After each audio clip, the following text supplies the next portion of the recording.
Hey guys, it's Nick with the Hungry Handgunner, also Mountain Man Armory. We're going to be taking an Orion flare. I don't have a flare gun, so we're going to use a shockwave. If it fits, it sends, right?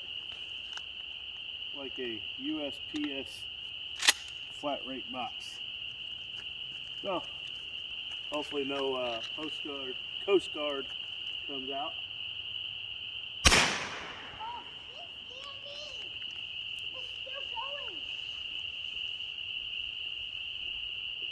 So, if you need to launch a flare and all you have is a 12 gauge,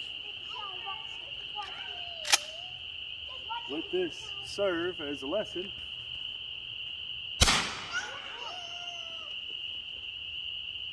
You can use your shotgun.